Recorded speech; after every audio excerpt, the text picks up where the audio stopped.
Hello मेरी family, कैसे हो आप। मैं आरडी आप सभी का स्वागत करता हूं। और आज हम बात करेंगे कि राजस्थान पुलिस की जो एग्जाम अभी लगी है, उस एग्जाम की क्या मेरिट रहने वाली है और क्या कुछ बच्चों के नंबर 100 या उससे ज्यादा आ रहे हैं तो उनको क्या दौड़ की तैयारी कर देनी चाहिए। सारी चीजें बात करूंगा मैं इस छोटे से वीडियो में। तो वीडियो के शुरू से एंड तक आप बने रहिएगा। और यदि चैनल को आपने सब्सक्राइब नहीं किया है तो चैनल को सब्सक्राइब कर लें, बेल आइकन को प्रेस कर लें। और प्लेलिस्ट में बहुत सी वीडियो है जो आगामी एग्जाम्स के लिए आपकी उपयोगी होगी। तो पूरी बात करेंगे कि कौन से बच्चे यहां कट ऑफ में शामिल हो सकते हैं, कौन से नहीं हो सकते। अराउंड मैंने 200 बच्चों का डाटा इकट्ठा करा है और 200 बच्चों से बात करने के बाद ये वीडियो मैं आपके लिए ला रहा हूं। और यहां पूरी चर्चा करेंगे कि कितने बच्चों के क्या क्या हमें बताए गए और क्या क्या उनसे पता चला है, उसी हिसाब से हम ये चीजें आपके सामने रख रहे हैं। तो आज बात करेंगे कि राजस्थान पुलिस की जो भर्ती है 2020 की, उसमें दौड़ की तैयारी किसे शुरू कर देनी चाहिए या कितने मार्क्स होने चाहिए। तो आप ही ने मुझे ये बताया है कि सर, अधिकतर जो बच्चे हैं उनकी जो मार्क्स हैं वो 95 टू 105 हैं, यानी 95 प्रश्नों से लेकर 105 प्रश्न उनके सही बैठ रहे हैं। अभी हम चर्चा करेंगे सही गलत भी आप कैसे करें। कुछ बच्चे तो 1/8 काट के अपने नंबरों को रख रखे हैं, कुछ 1/4 काट के रख रखे हैं। तो उसकी भी हम थोड़ी सी चर्चा करेंगे इस 5-10 मिनट के वीडियो में। तो वीडियो को पूरा देखें और ध्यान से उनको सुने, तब ये चीजें आपके लिए थोड़ी कारगर होंगी और अगली एग्जाम की तैयारी करने में भी सहायता मिलेगी। कई बार आपने पेपर दे दिया, पेपर खराब भी चला गया, तो फिर आप दिमाग खराब करके बैठे रहते हो। ऐसा कुछ नहीं करना है, आपको नेक्स्ट की तैयारी करनी है। हो सकता है आपको किस्मत ने कांस्टेबल बनाने के लिए बनाया ही नहीं हो सकता है और अच्छा आपको पटवारी बना दे, हो सकता है आपको एनटीपीसी रेलवे में कोई पोस्ट मिल जाए। तो तैयारी को बरकरार रखें आप। ऐसा नहीं है कि इससे कम आ रहे हैं तो आपके कोई दिक्कतें हैं। तो 95 और 105 के बीच में प्रश्न आपसे जो मिले हैं मुझे, उन सभी का ज्यादातर का जवाब यह है। दो चार बच्चों के जो मुझे नंबर मिले वो 117 क्वेश्चन जिनकी ओमार भेजी थी, मैंने उसको जांचा है। और 124 क्वेश्चन वाला भी स्टूडेंट है जो मेरी ऐप से पढ़ाई करता था और उसने कहा है कि सर 124 भी सही हैं उसके, और मैंने उससे उसकी ओमार मांगी और उसने ओमार सीट की फोटो मेरे को सेंड करी। तो उसके 124 भी हैं, कुछ के 117 भी हैं, बाकी सभी के जो हैं 105 तक यानी 105 क्वेश्चन सही हो रहे हैं। और कुछ ने 95, कुछ ने 96, किसी के 100, किसी के 101, इस प्रकार से हो रहे हैं। तो अब मोटी सी बात ये कर लें कि मेरिट क्या रहेगी। अब मेरिट क्या रहेगी तो इसके लिए आप ध्यान दें कि मेरिट अभी अपन ने बात करी कि यदि 95 क्वेश्चन किसी के सही हैं और 105 तक हैं, तो अपन इनका औसत सा ही ले लेते हैं कि इनका एवरेज जो होगा 100 के आसपास क्वेश्चन, जिसके भी 100 के प्लस क्वेश्चन सही हैं, 100 से प्लस। अब देखिए, आप यूं कह सकते हैं कि कुछ SC ST के कैंडिडेट होंगे, उनके लिए 95 भी सफिशिएंट हो सकते हैं। वो डिपेंड करता है कि वहां सीट कितनी थी और उसने किस कैटेगरी में भरा है। तो यहां वाले का भी सिलेक्शन हो सकता है, उसे दौड़ का कॉल आएगा। 95 वाले को भी, यदि वो SC ST में है तो उसे दौड़ का कॉल आने की पूरी संभावना है कि 95 क्वेश्चन सही करे हैं, उसको भी कॉल आ जाएगा। 105 क्वेश्चन करने वाला, चाहे वो ओबीसी, जनरल, SC ST कैसा भी हो, उसका हो जाना चाहिए। यानी कि सभी स्टूडेंट 105 195 के बीच में, ज्यादातर मेरे पास जो 150-200 स्टूडेंटों का डेटा आया उसके आधार पर ये बात मैं कह रहा हूं। मैं कोई भगवान नहीं हूं, ना ही मुझे कोई व्यूज की फिक्र है कि आप व्यूज के लिए, कुछ लोग कह रहे हैं 80 वालों का भी आ जाएगा। ऐसे भी पेपर, अच्छा पेपर आया था। आप उसे ना तो इजी कह सकते हैं, ये कह सकते हैं रीजनिंग का पोर्शन बहुत इजी था और कंप्यूटर का सेक्शन भी बिल्कुल इजी था। जो कंप्यूटर का बेसिक्स जानता था उसके लिए बिल्कुल आसान थे, सभी शिफ्ट्स के कंप्यूटर के क्वेश्चन भी आसान थे। लेकिन जीके के कुछ क्वेश्चन ऐसे थे जो साधारण क्वेश्चन थे और बच्चों ने उन पे, किसी भी बच्चे ने उस पे ध्यान नहीं दिया।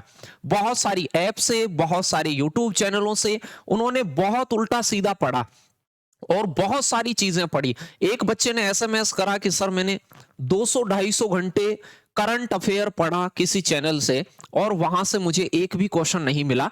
होता है ऐसे। देखिए, चैनल वाले, ऐप वाले भी आपके लिए मेहनत करते हैं, वो भी एक आइडिया से आपको पढ़ाते हैं कि इस चीजों में से आ सकता है, तो वो कोई इश्यू नहीं है। आप बहुत बार एक किताब पढ़ते हैं, उस किताब में से कुछ भी नहीं आता, क्योंकि पेपर वाला अपन या कोचिंग वाले, ऐप वाले जो सोच रहे होते हैं उनसे कुछ अलग सोच रहा होता है। तो ऐसा तो हमेशा होता है। उसका तरीका, इलाज ये है कि तैयारी को हमेशा आप बेसिक से स्टार्ट करें और बेसिक चीजों को पढ़ते हुए चलेंगे तो पेपर यदि आपके मन माफिक नहीं आया है तो भी आपको नंबर दिलाता है। तो पेपर बहुत ही अच्छा बनाया गया था। इजी भी नहीं कह सकते उसे, एवरेजन कह सकते हैं कि बहुत अच्छा पेपर था। ये कह सकते हैं कि भाई रीजनिंग वाला पोर्शन बहुत इजी था। और रीजनिंग जिन्होंने ऐप से पढ़ा है मेरे से, उन सबका एसएमएस था कि सर रीजनिंग में तो कोई समस्या ही नहीं थी, और यदि नहीं भी पढ़ते तो भी समस्या नहीं थी। उनका भी क्वेश्चंस का, पूरे क्वेश्चंस का हम एक वीडियो लेकर आएंगे और देखेंगे कि कैसा आपको परीक्षा में उन्हें सोचना था। तो ये बात तो आपकी क्लियर हो गई है कि 95 से 105 नंबर लाने वाला सेफ है।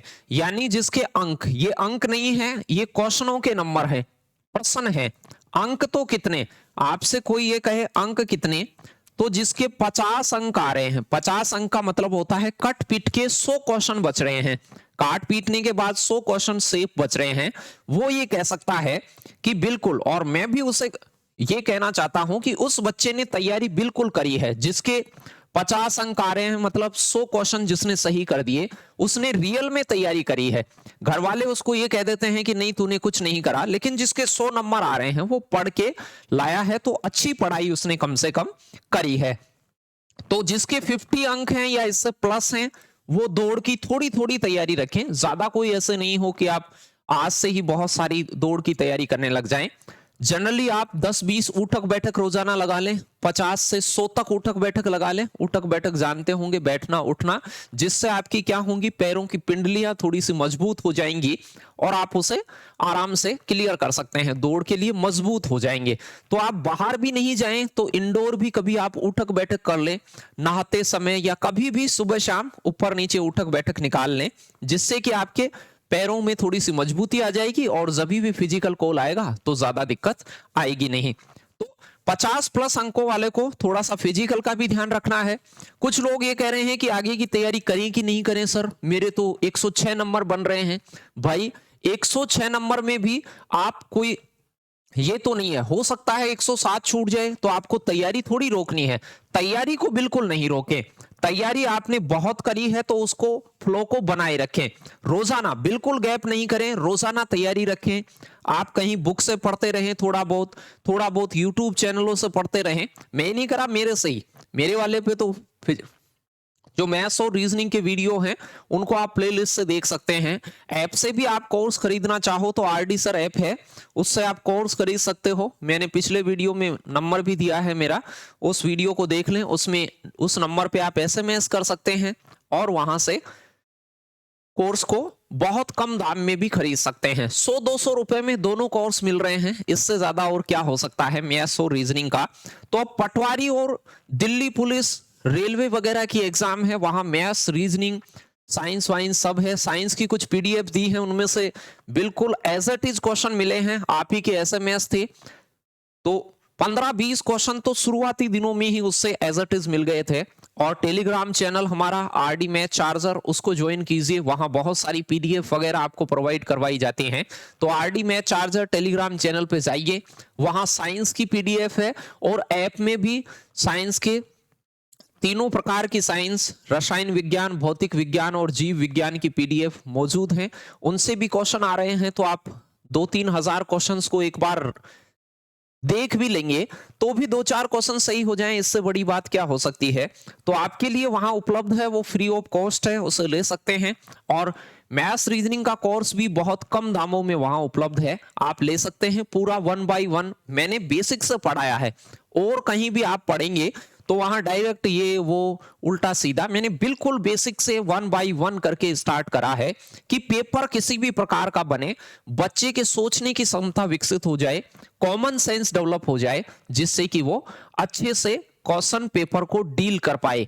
तो ये थी कि मेरिट क्या रहेगी, तो 50 प्लस अंकों वाले सेफ मान सकते हैं जिसके 55 प्लस अंक आ रहे हैं। 55 प्लस अंक मतलब 110 क्वेश्चन, 110 प्रश्न प्लस जिसके सही हैं, तो वो अपने आप को सेफ मान सकता है। आसान चीज है वो, आप सेफ मान सकते हैं उस दायरे में। फिर चलिए आगे बात करते हैं कि अपना स्कोर निकाले कैसे। कुछ बच्चों का ये था कि उन्होंने स्कोर मुझे बताया सर 110 हो गए ऐसे काट पीट के। तो देखिए भाई, माइनस मार्किंग 1/8 का चक्कर है किसी के 1/4 का। इस पूरे को भूल जाएं आप। आधे नंबर का प्रश्न था, 1/4 उसका करेंगे तो 1/8 आएगा। ये कहानी नहीं है, फालतू उस पर लेक्चर देने से मतलब नहीं है। सीधा सीधा ये करें कि आपके जो 150 प्रश्न आए हैं, इनमें से आप देख लें सही कितने हैं गलत कितने हैं। मान लो किसी बच्चे ने 120 करे हैं और उसके 100 सही हैं और 20 गलत हैं। कुल प्रश्न करे हैं उसने 120 प्रश्न उसने हल करे हैं, जिसमें से 100 सही हैं और 20 गलत हैं। पहले तो ये कर लें कितने सही हैं कितने गलत हैं, इतना सा कर लें आप। उसके बाद इसका 1/4 कर लें। 1/4 करेंगे तो आप कहेंगे सर 5 हो जाएगा। गलत वाले का 1/4 कर लें। गलत प्रश्नों की संख्या का 1/4 कर लें। प्रश्नों की संख्या का 1/4 करेंगे तो आप कहेंगे सर 5 प्रश्न गलत हो गए। इनको इसमें से घटा दें, तो 100 में से घटाएंगे तो उसके कितने बचेंगे, 95 प्रश्न बचेंगे। इनका आधा करके अंक बना ले, या ये 95 क्वेश्चन कह सकते हैं, या 95 का आधा उतने 75 में से नंबर आएंगे। पेपर था 75 में से, आपका जो पेपर था वो कितने में से था, तो आप कहेंगे सर 75 में से था। वो तो ये पेपर था वो कितने में से था, 75 में से। 75 में इसमें 2 का भाग देंगे तो आप 47.5 नंबर पाएंगे। यानी 75 में से कितने नंबर आए उसके, 47.5। लगभग ये उस पास स्कोर के आसपास ही है। यानी कि 95 से लेकर 105 तक वालों को दौड़ कॉल आ सकती है मेरे अकॉर्डिंग, और जो भी आपने डाटा दिया है उसके अकॉर्डिंग। बाकी मैं कहीं से भगवान तो हूं नहीं कि यहां से कुछ बोलूंगा और वो हो जाएगा। आप ये मान सकते हैं ये स्कोर बिल्कुल दौड़ के काबिल हो सकता है। तो आप सही क्वेश्चंस को ले लें और गलत को ले लें, गलत का 1/4 करके उसमें से घटा दें। ये प्रश्नों को गिन के आप कर सकते हैं। जो बचेगा वो आपका प्योर स्कोर बचेगा जो आपने अचीव करा है वो।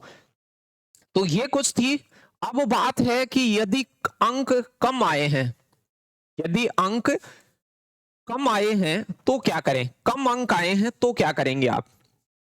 तो यदि आपके कम अंक आए हैं तो घबराने की जरूरत नहीं है। आगे बहुत सारी एग्जाम है, आगामी एग्जाम की तैयारी में जुट जाएं। उसका रोना धोना तो छोड़ें, आगामी परीक्षा की एग्जाम में आप जुट जाएं, आगामी परीक्षा की तैयारी में जुट जाएं। ये ध्यान रखें आप। यदि किसी का स्कोर आ रहा है कुछ की सर हमारे तो 72 ही सही निकले, 72 क्वेश्चन ही सही निकले, कुछ कह रहे हैं 80 क्वेश्चन ही सही निकले सर, तो वो रोने की जरूरत नहीं है। अगली परीक्षा की तैयारी में जुट जाएं, जी जान से वापस से लग जाएं। पहले मेहनत करी है उसको कंटिन्यू रखें। यदि आप उसका रोना धोना करते रहे तो ये जो पिछली मेहनत है वो आपकी बेकार चली जाएगी। तो बिल्कुल जोश से घबराए नहीं, किसी की नहीं सुने। घर वाले आपको कुछ कहेंगे डांटेंगे तो बिल्कुल बहरे हो जाएं आप और अगली की तैयारी कर दें, क्योंकि वक्त आएगा आपका भी और आप जवाब दे पाओगे उन सभी को जो आपको कह रहे हैं कि तुम कुछ नहीं कर पाओगे या फिर आपने पढ़ाई नहीं, स्कोर कम रहा। तो कोई दिक्कत नहीं है, स्कोर कम भी रहा है तो नेक्स्ट दिल्ली पुलिस, पटवारी, रेलवे, बहुत सारी एग्जाम है, एसएससी जीडी आएगी। अभी से जुट जाएं तैयारी में और आप उन परीक्षाओं के बाद में ये नहीं कहें कि सर इसमें कम अंक आए हैं, ज्यादा ला सकते हो। कईयों से बात होती है मेरी, कई स्टूडेंट से जो बेचारे गाड़ी चला रहे थे उसे छोड़ छोड़ के परीक्षा देने गए हैं, पढ़ाई करी है। और कुछ बच्चे तो ऐसे हैं जो घर पे तैयारी कर रहे हैं फिर भी कहते हैं कम नंबर आ गए। तो भाई उस तैयारी को थोड़ा आप सिस्टेमेटिकल बनाइए और आगे बढ़े, रोजाना पढ़े। 2-4 घंटे तो रोजाना पढ़ाई के लिए निकालेंगे तो पक्का आपको कोई नहीं रोकेगा। आने वाली परीक्षाओं में होगा भाई, यहां नहीं हुआ जरूरी नहीं है अगली में होगा, उसमें भी नहीं हो तो हार नहीं माने। आप जिस प्रकार से आपकी एज है उसके अकॉर्डिंग तैयारी करते रहें। कम एज है तो बिल्कुल आप 5-7 साल तक बिल्कुल ही हार नहीं माने। ज्यादा एज है तो साथ में कुछ आप कमाई धमाई का कुछ ना कुछ सोर्स तलाशिए कि रोजाना आप कमा भी ले और थोड़ा बहुत पढ़ भी ले। कमाई के साथ पढ़ते रहिए लेकिन पढ़ाई को छोड़े नहीं, अंततः आपको सफलता जरूर मिलेगी, ये मैं आपको विश्वास दिला सकता हूं। मगर कंटिन्यू उसके लिए पढ़ना पड़ेगा और आनंद के साथ रहना पड़ेगा। बाकी दिमाग खराब ऐसी जैसी चीजें करनी नहीं है, आपको ज्यादा कोई टेंशन नहीं करनी है। पेपर खत्म हो गया उसको भूलिए, अगले पे जुटिए। कई रोते रहते हैं कि 1 नंबर से रह गए थे सर हम, 2 नंबर से। अरे रोना छोड़िए, अगली चीजों को देखिए। आगे कौन सी परीक्षा आनी है, आगामी परीक्षा, उन सभी का शेड्यूल बना ले कि उसमें मैं तगड़ा स्कोर करूंगा, उसके सिलेबस को पढ़ूंगा मैं रोजाना, उसमें अच्छे नंबर लाऊंगा। जो सेक्शन वीक है उसका आप एनालिसिस कीजिए कि मेरा कौन सा सेक्शन था, कौन सा सब्जेक्ट था जो मेरा कमजोर रहा, या मैंने क्या ज्यादा पढ़ लिया, कहां से कम पढ़ लिया। इस चीज पे चर्चा कीजिए आप। पुराना जो हो गया, दोबारा जाके तो एग्जाम को सुधारने से रहे, उसे छोड़िए, आगामी में जुट जाइए। तो चलिए फिर से मिलेंगे किसी नए वीडियो में, तब तक आप खुश रहिएगा और अपना ख्याल रखिएगा। और जिनके भी 100+ क्वेश्चन सही हो रहे हैं वो थोड़ी थोड़ी दौड़ की तैयारी अवश्य कीजिएगा। धन्यवाद।